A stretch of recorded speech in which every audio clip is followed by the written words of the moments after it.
ચીનના તિબેટમાંથી આવેલા અચાનક પૂરથી નેપાળના રસુઆ જિલ્લામાં ભારે તબાહી મચી ગઈ છે. ભોટેકોશી નદીનું પાણી અચાનક વધી ગયું. ભારે પ્રવાહથી ટિમુરે અને સિયાફ્રુબેસી વિસ્તારમાં ઘણા ઘરો, વાહનો અને સામાન તણાઈ ગયા. એક નવો બનેલો પુલ પણ તૂટી ગયો. રસુઆના ટિમુરે બોર્ડર પોસ્ટ પર તૈનાત 9 પોલીસકર્મીઓ ગુમ થઈ ગયા છે. અધિકારીઓના મતે પૂર પછી તેમનો સંપર્ક થઈ શક્યો નથી. જોકે બોર્ડર પોસ્ટ પર હાજર 25 થી 30 અન્ય લોકો સુરક્ષિત હોવાનું જણાવ્યું છે. નદી કિનારે રહેલા લોકોને સાવચેત રહેવા અને પાણી વધે ત્યારે તરત જ સુરક્ષિત જગ્યાએ જવા માટે કહેવાયું છે. મુગલિન વિસ્તાર સહિત ત્રિશુલી નદીની આસપાસના લોકોને નદીની નજીક ન જવાની સલાહ આપી છે.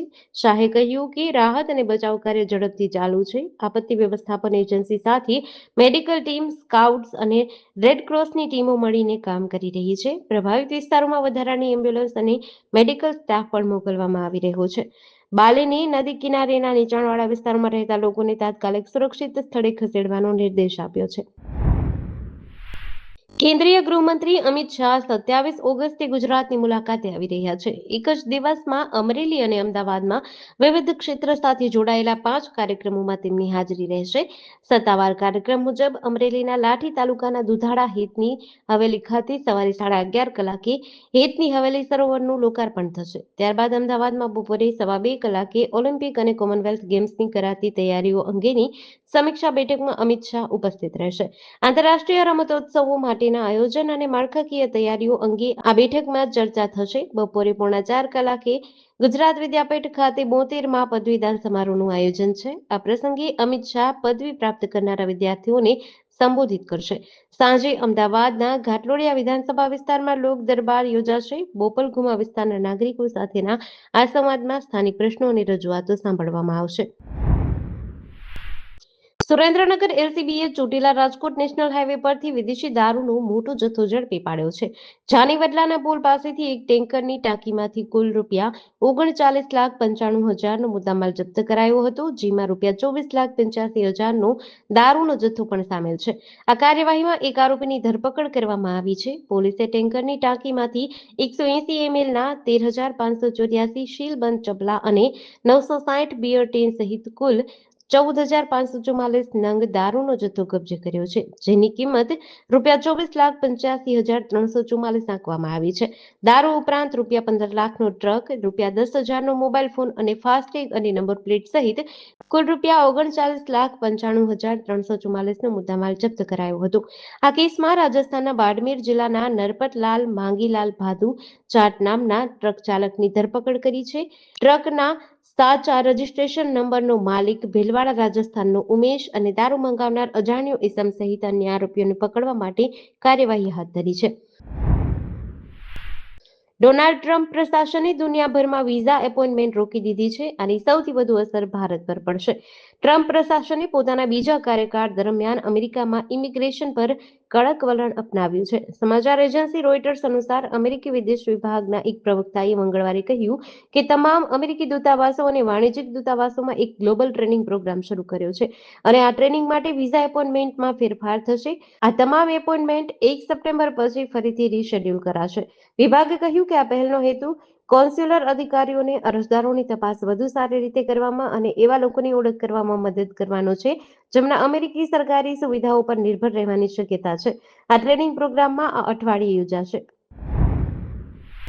ભાવનગરમાં એસટી બસ સ્ટેન્ડ બહાર જ આજે એસટી બસ 3 લોકો પર ફરી વળી હતી, જેમાં ફૂટપાથ પર વાહનની રાહમાં બેસેલા માતા પુત્રીના મોત થયા છે, જ્યારે એક ઈજાગ્રસ્ત હોસ્પિટલમાં છે. આ સીસીટીવી પણ સામે આવ્યા છે.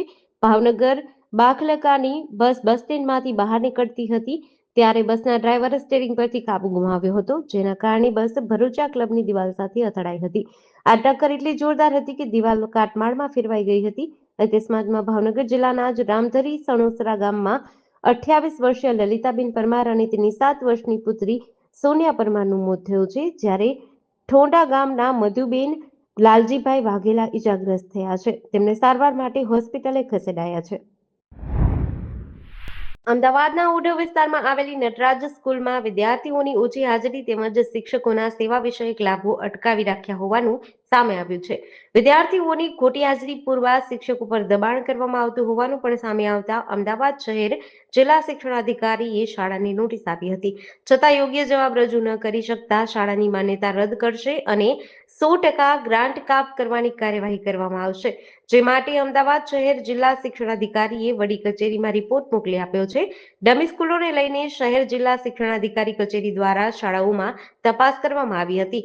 આ દરમિયાન ઓઢવમાં આવેલી નટરાજ સ્કૂલમાં તપાસ કરતા વિદ્યાર્થીઓની ઓછી હાજરી ઓછા હોવા છતાં ખોટી હાજરી ભરાતી હતી. તેમજ વિદ્યાર્થીઓ શાળાએ ન આવતા હોવા છતાં ઓનલાઈન ખોટી હાજરી પૂરવા શિક્ષકો પર દબાણ કરવામાં આવતું હોવાનું સામે આવ્યું હતું.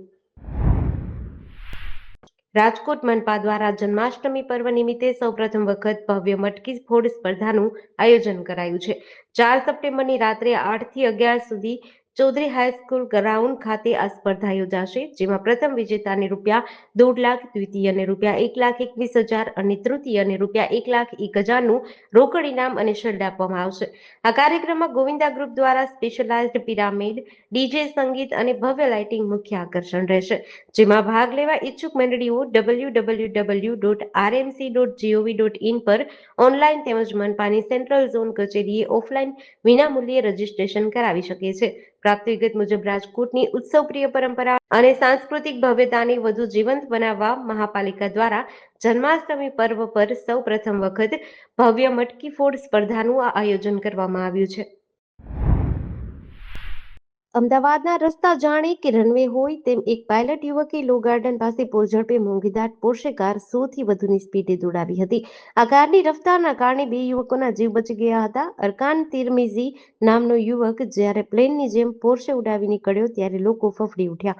આંખના પલકારામાં જ લક્ઝુરિયસ કાર નીકળી જતા અનેક વાહન ચાલકોના જીવ જોખમમાં મુકાયા હતા.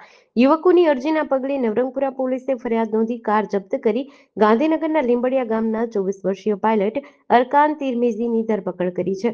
સાથે જ 300ની સ્પીડે કાર ચલાવતા વાયરલ વિડીયો અંગે પણ તપાસ હાથ ધરાઈ છે. આ બનાવ બન્યા બાદ અરજી કરનાર યુવક શ્રેયાંશને કાર ચાલકે સંપર્ક કર્યો. કાર ચાલકે પોતાની ઓળખ પાયલટ તરીકે આપી હતી અને કારની સ્પીડ બનાવ સમયે 110 હોવાની પણ કબૂલાત કરી હતી. ભાવનગર લઠ્ઠાકાંડ બાદ સુરત પોલીસ કમિશનરેટ દ્વારા સમગ્ર શહેરમાં પ્રોહિબિશન ડ્રાઈવ તેજ કરવામાં આવી છે. આ દરમિયાન પોલીસે 2 અલગ-અલગ વિસ્તારોમાં દરોડા પાડી મકાન અને કારમાંથી વિદેશી દારૂનો જથ્થો કબજે કર્યો છે. રાંદેરમાં એક રહેણાંક મકાનમાંથી રોયલ સ્ટેગ સહિતની વિસ્કી તથા બિયર મળી કુલ 5,508 બોટલ ટીન, જ્યારે સચિન જેઆઈડીસીમાં પાર્ક કરેલી સ્વિફ્ટ કારમાંથી 227 નંગ દારૂ બિયરનો જથ્થો ઝડપાયો છે. પ્રાથમિક તપાસમાં રાંદેરના આ દારૂના જથ્થાને ભાવનગર લઠ્ઠાકાંડ સાથે કોઈ સીધો સંબંધ કે કનેક્શન ન હોવાનું સામે આવ્યું છે. રાંદેર પોલીસ સ્ટાફને મળેલ બાતમીના આધારે રામનગર આનંદ મંગલ સોસાયટીના ઘર નંબર 20માં રેડ કરી હતી. તપાસ દરમિયાન મકાનમાંથી ઇંગ્લિશ દારૂની નાની મોટી 5,148 બોટલ અને 360 બિયર ટીન મળી કુલ 5,508 નંગ જથ્થો કબજે કરાયો હતો. આ દારૂના જથ્થાની કિંમત ₹13,62,297 આંકવામાં આવી છે.